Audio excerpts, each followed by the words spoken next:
Promises are meant to be kept, and I am doing that. Hello, guys. Welcome back to the channel. We have already discussed BPSC DSO paper. उसमें दो part हम लोगों ने discuss कर लिए, current affairs and science. तीसरा सबसे ज़्यादा हाई रिक्वेस्टेड नहीं लोगों का ये था, वो था हिस्ट्री, है ना। बहुत लोग कह रहे थे कि हिस्ट्री का भी अच्छे से एनालिसिस कर लो। So here it is. चलो लेट्स स्टार्ट। पहला सवाल है, real name and popular name. Mool Shankar. मूल शंकर आपने पढ़ा होगा एनसीईआरटी में, लूसेंट में भी पढ़ा होगा। तो स्वामी दयानंद सरस्वती जी का रियल नेम है।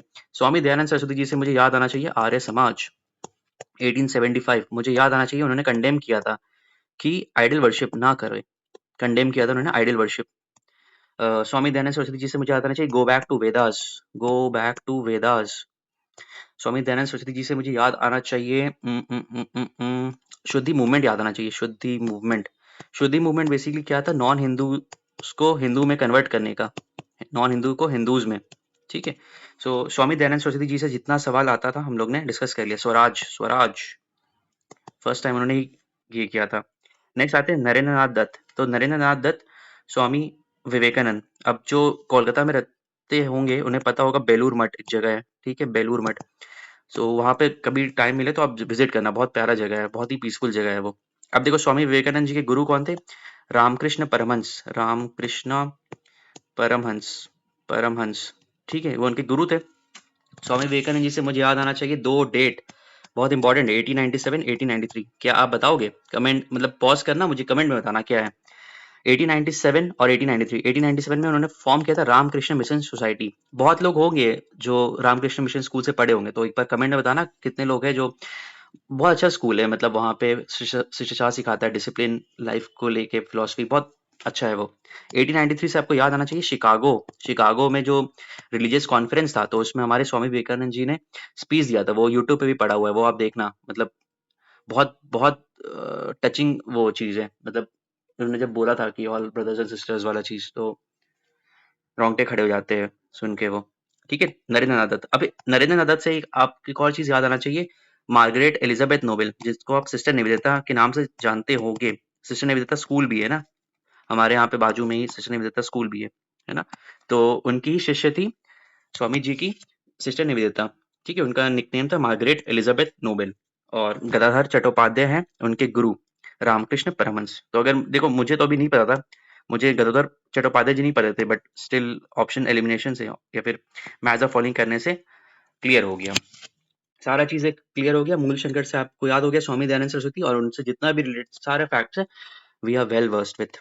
चलो नेक्स्ट सवाल पर आते हैं। Which of the following statement is not true? Dhondo Keshav Karve was against the education of Hindu caste. देखो इस टाइप के क्वेश्चन में ना, अगर नहीं भी आ रहा ना, तो यू कैन इजिली डू। अब देखो समझो, ये बहुत बड़े सोशल रिफॉर्मर है, कोई भी आयोग या फिर कोई भी होगा, क्या उनको डिग्रेड करना चाहेगा? कभी नहीं डिग्रेड करना चाहेगा यार, वो इतने बड़े सोशल रिफॉर्मर है। How would he not, how would he go against the education of Hindu caste widows? ये तो कोई भी सोशल सोशल रिलीजियस रिफॉर्मर्स होता है, वो ये तो कभी कर ही नहीं सकते, वो नहीं कर सकते। अब आयोग भी कभी ऐसा क्वेश्चन नहीं बना सकता है स्वतंत्र सेनानी के बारे में, आयोग या फिर जो भी ऑर्गेनाइजेशन है जो एग्जाम कंडक्ट करा रहा है, they can not go and say bad things about a social reformers, about a national strugglers, है ना। तो वो कभी नहीं होगा, तो ये देख के ही काट दो देना। ठीक है, डोंडो कार्वे से अगर आप जानना चाहते हो तो आप जान लो कि उन्होंने विडो के लिए उन्होंने बहुत मशक्कत किया, उनको पढ़ाई, उनको तालीम दिया उन्होंने। ठीक है, फिर उनका फीमेल एजुकेशन के लिए था, इमेंसिपेशन किया था उन्होंने। भारत रत्न मिला था उनको 1985 में, भारत रत्न 1958, सॉरी 58 में ना, 1958। Excuse me.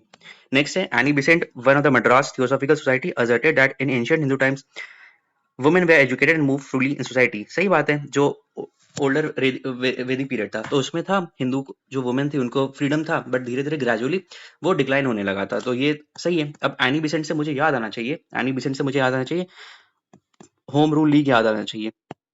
अगर मुझे होम रूल लीग याद आ रहा तो मुझे याद आ जाना चाहिए तिलक जी का भी है और एनी बिसेंट का भी है।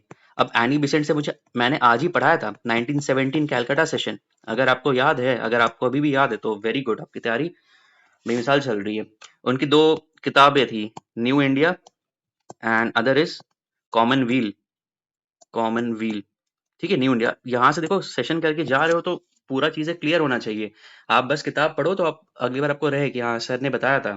तो ये सारा चीज आपको क्लियर होना चाहिए। देखो दो चीज होता है, तिलक, और तिलक जी ने अप्रैल 1916 में स्टार्ट किया था, और कुछ दिन के बाद सितंबर 1916 में एनी बिसेंट ने स्टार्ट किया। तो पहले पूछता है क्रोनोलॉजिकल ऑर्डर में, तो तिलक जी का पहला था, और तिलक जी का मेन एरिया था महाराष्ट्र एरिया, एक्सेप्ट बॉम्बे।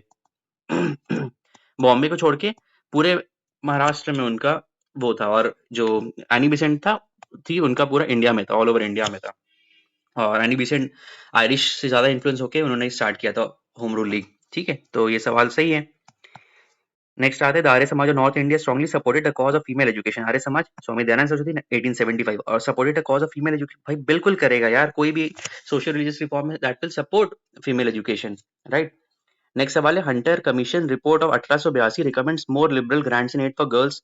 अब देखो एजुकेशन कमीशन कुछ कुछ मैं बता देता हूँ, बता दूं या छोड़ दूं, बता ही देता हूँ।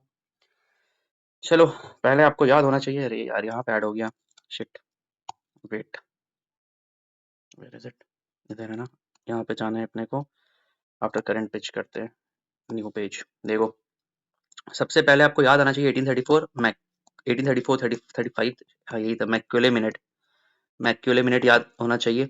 डाउनवर्ड फिल्ट्रेशन थ्योरी याद होना चाहिए। इसमें यही बोला गया था कि भाई हम केवल ऊपर तब्दीली के लोग हैं उनको हम एडुकेट करेंगे, बाकी धीरे धीरे वो उन लोग पेनिट्रेट कर देंगे। सो वो था 1854, हमें याद आना चाहिए। वुड्स डिस्पैच याद आ जाना चाहिए, वुड्स डिस्पैच, ये सब एजुकेशन के लिए। 1882 हंटर कमीशन, हंटर कमीशन दो है, एक ये वाला और एक जालियांवाला बाग का, जो और ब्रिटिशर्स ने बोला था कि हम लोग इस पे निरीक्षण करेंगे क्या व्हाट वेंट रॉन्ग, वो तो बस कहने के लिए था। तो हंटर कमीशन दो चीज के लिए, one is for education, one is for Jallianwala Bagh tragedy. ठीक है, 1882 याद हो गया, हंटर कमीशन 1882 याद हो गया।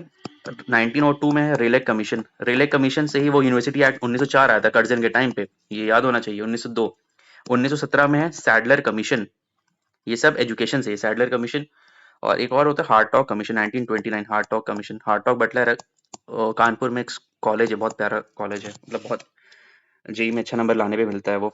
ठीक है, तो सारा चीज क्लियर हो गया। Hunter commission report granted, granted aids for girls, ये भी सही है। So answer wrong is Dhondo Keshav Karve. D K Karve से हम लोग का पूरा कॉन्सेप्ट क्लियर हो गया, और ये एनोटेड पीडीएफ आपको टेलीग्राम चैनल पे मिल जाएगा, कमेंट सेक्शन में भी रहेगा, डिस्क्रिप्शन पे भी उसका लिंक है, आप प्लीज ज्वाइन। और 30 डेज रिवीजन सीरीज जो चल रहा है उसमें आप बढ़ चढ़ के पार्टिसिपेट करो और अपना प्रीलिम्स जर्नी को मजबूत करो, पहुंचने का जर्नी। नेक्स्ट सवाल, ये तो आज ही सवाल डिस्कस किया गया है, second day of 30 days revision series. Badruddin Tyabji is known for the which of the following contribution. तो हमें याद होना चाहिए बदरुद्दीन तैयबजी कौन थे, first Muslim president of INC and work actively for Hindu Muslim unity. ये देखो आज ही का ये सेशन का ये है पीडीएफ, बदरुद्दीन तैयबजी कहाँ गए, ये रहे 1887 Madras session, Badruddin Tyabji first Muslim president. ठीक है, बदरुद्दीन तैयबजी, सैयद सैयद बदरुद्दीन तैयबजी। क्या क्या है इसमें, he presided over the Lahore session of INC in 1929। ये तो हमारे हैं पंडित नेहरू, जवाहरलाल नेहरू। 1929, 1931 में मैंने बताया था कौन है, सरदार वल्लभ भाई पटेल, और वहीं पे फंडामेंटल राइट्स का रेजोल्यूशन पास हुआ था, पूर्ण स्वराज। ठीक है, he was a founder of forward block, हमारे favourite Subhash Chandra Bose 1939।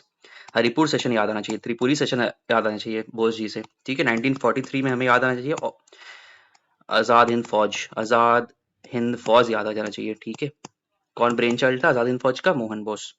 He was the, ये तो बता ही दिया मैंने। He launched the Aligarh movement for the Muslim education upliftment 1875 पे। चलो आपको लेके चलता हूँ, सैयद अहमद खान, सर सैयद अहमद खान। अब इन्होंने रिफॉर्म मूवमेंट लाया था मुस्लिम में कि उनको अच्छा तालीम दे, उनको एजुकेशन दे। ठीक है, तो सैयद अहमद खान, और अलीगढ़ मुस्लिम यूनिवर्सिटी अभी भी है। चलो सवाल डिस्कस हो गया, नेक्स्ट सवाल पर आते हैं। ये सब अच्छा सवाल था, ये बीपीएससी में एज इट इज रिपीट होने वाला है, रिपीट नहीं भी होगा, थीम्स समझ लो, थीम समझ रहे हो ना, कहाँ से सवाल पूछ रहा है। Socio religious reforms is very important. Balban देखो, मैंने जो थीम्स वाला कराया था उसमें भी ये चीज मैंने कराया था यार, मिडिवल से वो इल्तुतमिश, बलबन, अलाउद्दीन खिलजी से पूछते ही पूछते हैं। सो ये सारी चीजें याद रहना चाहिए। Which is not associated with Balban, Balban नाम आता है तो मुझे ब्लड एंड आयरन पॉलिसी, ये तो रहता ही है, मुझे याद आ जाता है जिले लाही याद आ जाता है, जिल ए इलाही, इस बार का यूपीएससी का भी सवाल था जिले लाही। और मुझे क्या याद आता है, चहलगानी तुर्क को उसने अबॉलिश किया था, 40 जो होता है चहलगानी, इल्तुतमिश ने स्टार्ट किया था, फिर बलबन ने उसे खात्मा किया। ममलूक डायनेस्टी तो था ही, वो लोग स्लेव डायनेस्टी वाले पार्ट थे। ट्रांसफर ऑफ कैपिटल कौन किया था, सबको पता होगा, एमबीटी, एमबीटी बोले तो मोहम्मद बिन तुगलक, मोहम्मद बिन तुगलक ने 3 इंपॉर्टेंट काम किया था जो उनके हिसाब से बहुत था, मतलब लेकिन ओवर द टाइम अगर आप देखोगे he was way ahead of his time. जो भी आप मूवीज के लिए बोलते हैं ना, आवारापन मूवीज के लिए बोलते हो, या फिर कुछ ऐसी मूवीज होते हैं जो दैट वाज अवे, जैसे वो टैक्सी नंबर 9211, ये सब movies they were ahead of the time. वैसी एमबीटी का जो चीज था वो अहेड ऑफ द टाइम था। उसने टोकन करेंसी लाया, ठीक है, फिर उसने दिल्ली से दौलताबाद अपना कैपिटल को ट्रांसफर ही कर दिया, टोकन करेंसी। फिर जो दोआब वाले एरिया में, दोआब वाला एरिया को में उसने लैंड रेवेन्यू इंक्रीज कर दिया, और उसका ही था वो दीवाने अर्ज था ना, हाँ दीवाने अर्ज, दीवाने अर्ज एग्रीकल्चर डिपार्टमेंट। दीवाने अर्ज था कि दीवाने कोही था शायद, दीवाने कोही। एक बार बताना, हाँ शायद दीवाने अर्ज तो उसका था यार, खिलजी वाले टाइम का था, दीवाने कोही था, दीवाने कोही। एग्रीकल्चर डिपार्टमेंट, हाँ एग्रीकल्चर डिपार्टमेंट, एक बार कंफर्म भी कर लेना, एग्रीकल्चर डिपार्टमेंट। दीवाने कोही, हाँ दीवाने कोही एमबीटी, राइट राइट, दीवाने कोही था। ठीक है, दीवाने कोही हो गया। और इसके टाइम पे कौन आया था? इब्ने बतूता आया था। इब्ने बतूता कहाँ से आया था? मोरक्को से आया था ना। ठीक है, सारा चीजें क्लियर हो गया। क्या सवाल था वैसे? बलबन से रिलेटेड था ना सवाल। सारा हो ही गया, बलबन से रिलेटेड जितना भी था। दीवाने अर्ज हमने देख लिया, बलबन के टाइम पे आया था। चहलगानी को उसने फिनिश किया था, जिले लाही सजदा पैबोश, यस सारा हो गया। दीवाने अर्ज यहाँ पे देख लेना, बलबन। एंड दीवाने कोई MBT. With reference to age of consent Act 1891, consider the following. It was Behramji Malabri, a Parsi reformer from Bombay, who advocated for this legislation. देखो बहुत ही पूकी स्टेटमेंट है, एडवोकेटेड। एडवोकेट करना मतलब आप अपना बात रख रहे हो, you are advocating something.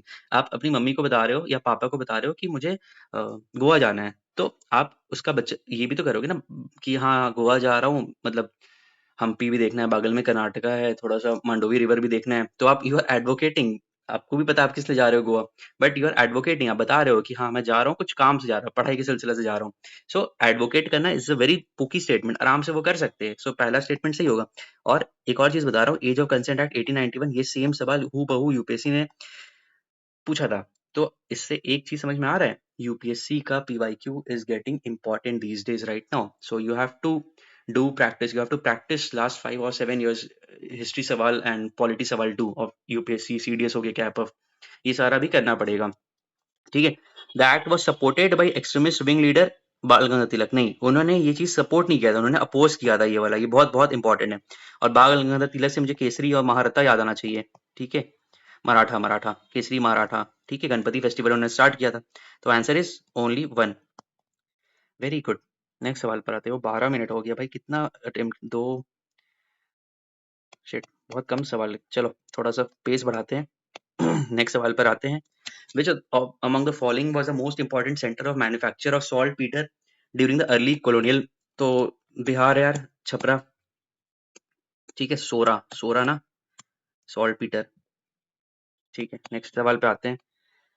Which of the following newspaper made vigorous denunciation, बाप रे denunciation क्या word है यार, of the indigo planters and supported the case of cultivators during indigo revolt? पहला बात तो समझो, इंडिगो रिवोल्ट हुआ कब था? 1859 से 1860 में हुआ था। क्यों हुआ था इंडिगो? सेम, अंग्रेजी लोग जो थे हुकूमत अपना झाड़ रहे थे, दिखा रहे थे कि यार जो ये पार्सल ऑफ लैंड है इसमें आप केवल इंडिगो ही खेती करो। तो इसके एवज में वहाँ के जो किसान थे, पुअर किसान लोग थे, वो लोग बगावत पे उतर गए कि यार ऐसे कैसे हो सकता है, आप हमारा फसल खराब कर रहे हो, हमारा जो प्रोडक्टिविटी उसे कम हो जाएगा। तो कोई उनका बात सुनने वाला नहीं था। तो दो मसीहा आए, विश्वास ब्रदर, दिगंबर विश्वास और एक और कोई विश्वास थे, बट मैंने विश्वास ब्रदर से याद किया, विश्वास ब्रोस। सो उन लोग ने इस कॉज को लिया एंड इंडिगो रिवोल्ट हुआ 1859 टू 60। हिंदू पैट्रियट में एच.सी. मुखर्जी, हरीश चंद्र मुखर्जी ने एक बहुत ही अच्छा प्रकाशन किया। उसने उन्हें बताया कि कैसे अंग्रेज हम पे अत्याचार कर रहे हैं। डेक्कन, ये इंडिगो वाला एरिया जो वेस्ट बंगाल में एरिया है, नदिया डिस्ट्रिक्ट, वहां पे कैसे अत्याचार कर रहे हैं। सो हिंदू पैट्रियट में हरीश चंद्र मुखर्जी। डायरेक्ट सवाल पूछेगा, कौन? हरीश चंद्र मुखर्जी, हरीश चंद्र मुखर्जी।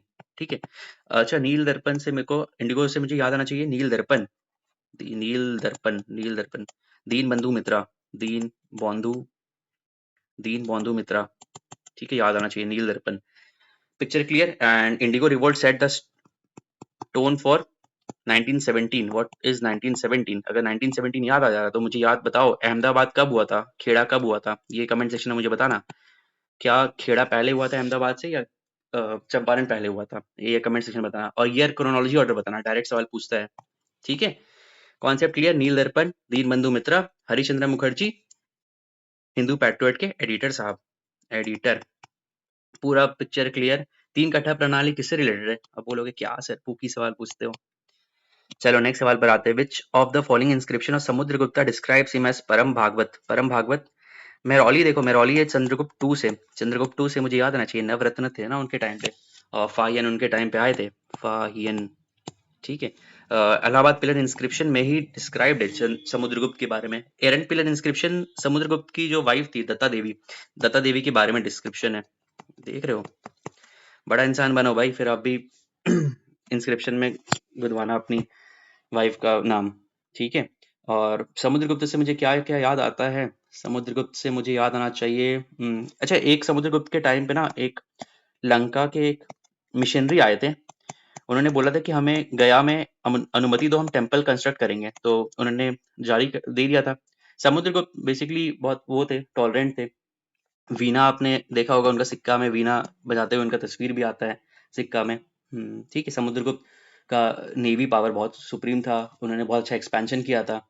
तो गुप्ता डायनेस्टी गोल्डन एज कहा जाता है, क्यों? लिटरेचर में आगे थे, ठीक है। फिर अपना जो आर्किटेक्चर है उसमें आगे थे, फिर जो हमारा प्रोडक्टिविटी था, एग्रीकल्चर प्रोडक्टिविटी था वो भी बहुत अच्छा था। सो गुप्ता एज पूछता है, मेन से सवाल होता है कि why it is called as golden golden as.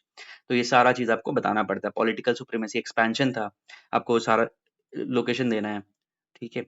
ये हो गया। बिटारी इंस्क्रिप्शन या उसका भाई स्कंदगुप्त का था, और उसमें बताया गया था हुन से उसने कैसे लड़ा था। तो I guess Gupta is also done. Next सवाल पर आते हैं। Sher Shah's empire was divided into 47 sarkars, chief shiqdars and chief munshi. अच्छा इसका तो मैं ट्रिक बता देता हूँ। क्या ट्रिक था? देखो शेरशाह सूरी से मुझे क्या क्या याद आना चाहिए? 1539, 1540, 39 चौसा, और 40 है कन्नौज का युद्ध। कहाँ पे हुआ था, किसके साथ हुआ था? हुमायूं को शिकस्त दिया गया था शेरशाह सूरी के द्वारा। शेरशाह सूरी का नाम फरीद, शेरशाह सूरी ने बनाया था जीटी रोड, ठीक है। शेरशाह सूरी से मुझे याद आना चाहिए पट्टा एंड कबूलियत, पट्टा एंड कबूलियत, कबूलियत, पट्टा एंड कबूलियत याद आना चाहिए। शेरशाह सूरी, अच्छा ये सवाल था ना। देखो शेरशाह सूरी का एडमिनिस्ट्रेशन जो था, it was very highly centralise था, मतलब मिनिस्टर्स लोग के पास पावर उन्होंने दिया नहीं था, क्योंकि वो देख रहे थे, बगावत देख रहे थे कैसे दिल्ली सल्तनत में हुआ था। धीरे धीरे आप समझ रहे हो, आप जितना फ्यूडल स्ट्रक्चर पहुंच रहे हो दे रहे हो, उतना लोगों के पास पावर आ रहा है। So he control everything, he was in opinion of centralised supremacy, monarchy system को उन्होंने ये किया था, पैट्रोनाइज किया था। सेम देखो ऐसा होता है, शेरशाह का एम्पायर था, it was divided into 47 sarkars, 47 sarkars. अब this sarkars they further divide into parganas, parganas. अब this parganas they further divided into villages, villages. अब जो सरकार था इसमें दो लोग थे, जैसे मैंने तो याद किया था ऐसे करके, मुंशी लोग होते हैं उनके पास सिक्का बहुत होता है, मुंसिफ, और उनके पास सिक्का होता है। सिकदार से मैंने सिक्का याद किया था, सिक्का। मुंशी लोग होते हैं उनके पास सिक्का बहुत होता है, कॉइन्स, सिक्का, सिकदार्स, ठीक है। तो मैंने ऐसे याद किया था, तो सेम क्वेश्चन है। सिकदार्स एंड चीफ मुंसिफ, उनके दो 47 जो सरकार था उनको देख देख करते थे, यही। और ईच सरकार was further divided into several Parganas. अब फिर से सवाल तीसरा अगर स्टेटमेंट पूछ देगा, Pargana was further divided into villages, तो आप तीनों मार देना, बट यहाँ पे आंसर दो है तो आप दो ही मार के आना। Concept clear? शेरशाह सूरी भी हम लोग सारा डिस्कस कर लिए। देखो सवाल जितना भी होता है ना, डोंट थिंक ये टाइम ज्यादा लग रहा है या फिर ये हो रहा है, इट्स जस्ट आपका रिवीजन हो रहा है। अगर आपको नहीं पता था तो आपको याद आ रहा है सारी चीजें, ये सब बहुत जरूरी है। एक्टिव रिकॉलिंग आप करोगे तब भी आपका प्रीलिम्स तो सही होगा। आप कई बार देखते होगे ना, आप ऑप्शन वहां पे फंस जाते हो, दो ऑप्शन में फंस जाते हो कि यार चंद्रगुप्त टू था या समुद्रगुप्त था। So this is the reason, क्योंकि आप रिविजन नहीं किए हो। आप एक्टिव रिकॉल करो। मेरा सवाल जो मैं पढ़ रहा हूँ, आप अपने साथ ये करो कि यार शेरशाह सूरी से मुझे क्या क्या याद आ रहा है। अगर सर को पट्टा एंड कबूलियत याद है तो मुझे क्यों नहीं याद है? समझ रहे हो, ये सारा चीज आपको याद आना चाहिए। That is where the competition lies, यहीं पे आप अपने कॉम्पिटिटर को बीट कर सकते हो। गला कट कंपटीशन है, अगर यहाँ पे नहीं करोगे, थोड़ा दिन भी ढील दोगे ना, सो आप रेस से बाहर जाते रहोगे। 91 कट ऑफ जाएगा, आप 89 पे स्टक कर जाओगे। This time prelims as it is निकालना है यार, समझ रहे हो। अब this is personal right now, so निकालना है एज अ प्रीलिम सबको, तो इस बार करना अच्छे से। चलो नेक्स्ट सवाल पर आते हैं। Which of the following is not true about Mughal मनसबदारी system? 1574 में अकबर साहब ने लाया था मनसबदारी सिस्टम। मनसबदारी सिस्टम से समझ लो ऐसा होता है, मनसब क्या होता है? मनसब में दो होता है, एक जाट, एक सवार। जाट बेसिकली रैंक को डिनोट करता है कि आपका रैंक क्या है, आपका हायरार्की क्या है। जैसे समझ लो ऐसा है, आप एक स्कूल में हो, कॉलेज में हो, स्कूल में ही समझो, टोटल 50 बच्चे हैं, उसमें आपका रैंक 7 आ रहा है, तो वो आपका जाट हो गया। और सवार मतलब आप कितना कैवलरी मैन को अपने पास रखे हो, दैट डिटरमाइंस इट्स सवार। अब मान लो जाट रैंक इसका 10 है और सवार 2 है, तो कम पोजीशन है ना उसका, कैवलरी मैन कम है उसके पास, मतलब उसके पास उतना स्ट्रेंथ नहीं है कि वो कैवलरी मैन को रख सके। सो मनसबदारी सिस्टम लाया था, अकबर ने लाया था, ताकि उसका जो आर्मी है वो स्ट्रेंथन हो सके। जाट सवार याद हो गया। अब देखो ऑप्शंस में आओ। दे वर पेड इन कैश, बिल्कुल सही है। They had to maintain arm forces, बिल्कुल सही है। They could be given conditional और मशरूत मनसब, ये भी सही है। They could not be transfer, भाई ये तो ट्रांसफर कर ही सकते थे ना, ट्रांसफर करते करते थी, ये तो बहुत इजीली लिखा भी हुआ है, लूसेंट में भी लिखा हुआ और एनसीईआरटी में भी लिखा है। तो मनसबदारी सिस्टम क्लियर हो गया। अकबर से आपको सारा चीज याद आना चाहिए। दीन इलाही 1564, मुझे बताना क्यों इंपॉर्टेंट है। 1582 क्यों इंपॉर्टेंट है। 1576 बताना क्यों इंपॉर्टेंट है। ये तीनों कमेंट सेक्शन में बताना। ऐसे पढ़ाई करोगे, ऐसे लिख के करोगे तो आपको कभी जीवन में कहीं भूलोगे नहीं। समझ में आ रहा है। नेक्स्ट सवाल पर आओ। Which of the following cater to the needs of royal household during the Mughal period. Mir Bakhshi से तो मुझे याद आ रहा है टोडरमल, टोडरमल अगर मुझे याद आ रहा है, फाइनेंस, फाइनेंस नहीं होना चाहिए, रॉयल हाउस होल्ड की बारे में बात कर रहा है। दीवाने खालसा, खालसा से मुझे याद आना चाहिए लैंड, लैंड और रॉयल हाउस होल्ड तो नहीं।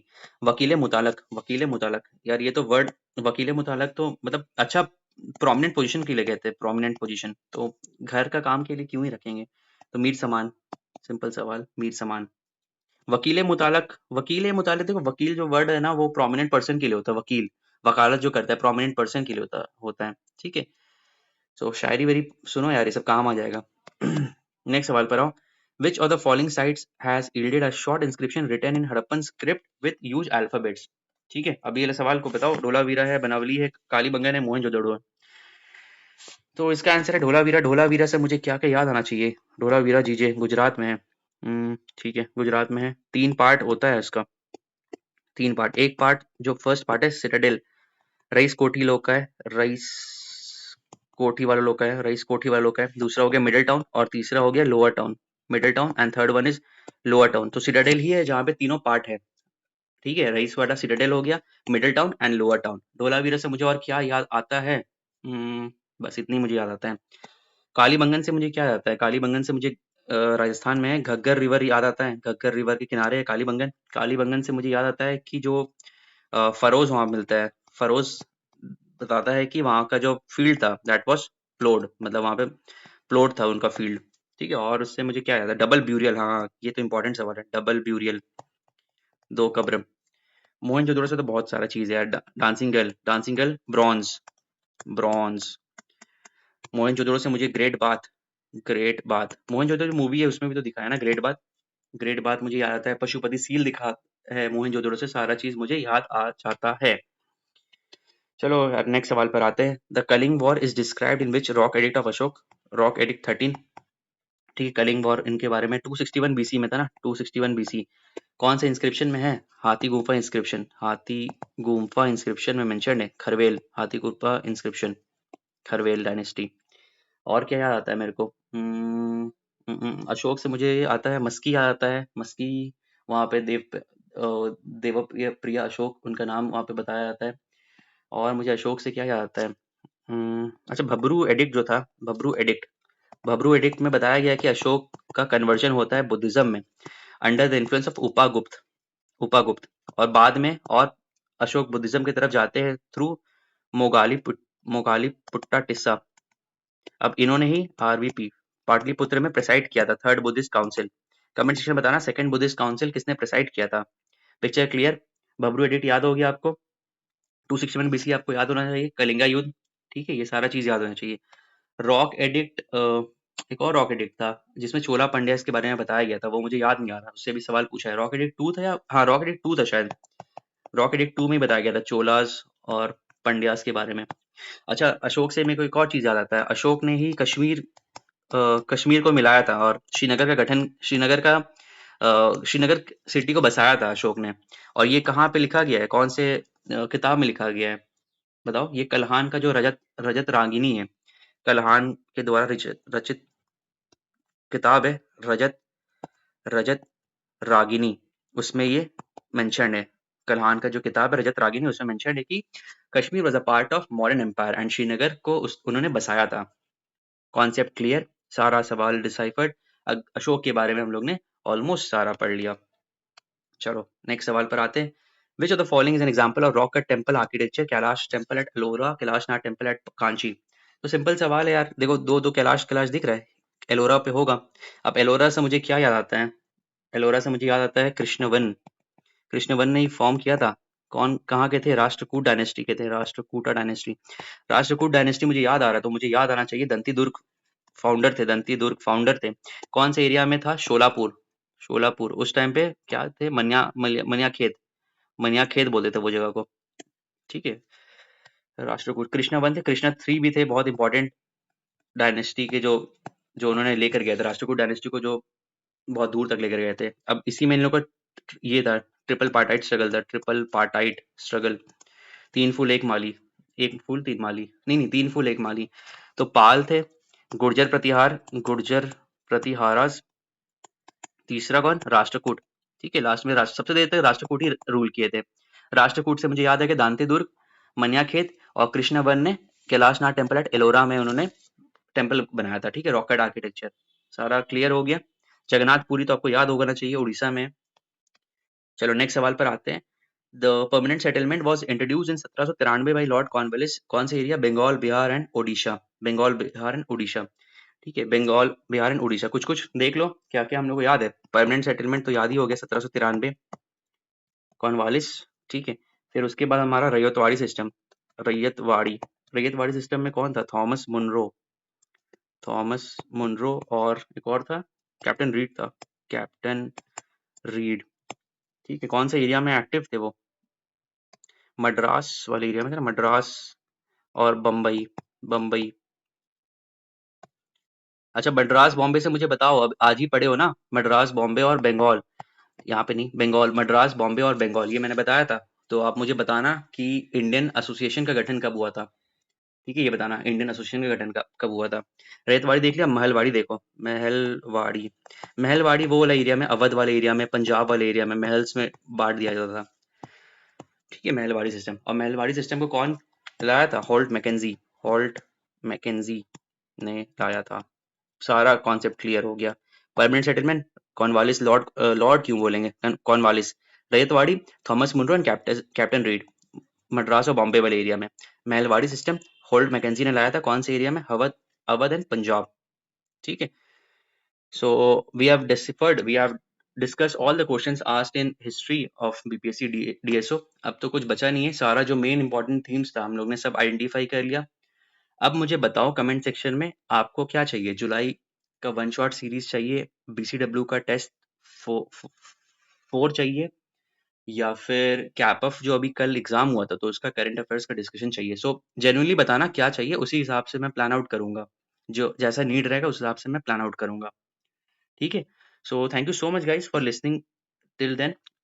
मिलते हैं नेक्स्ट वीडियो में, तब तक के लिए मुस्कुराते रहिए, अच्छे से ख्याल रखिए अपना, और जय हिंद, बाय एवरीवन।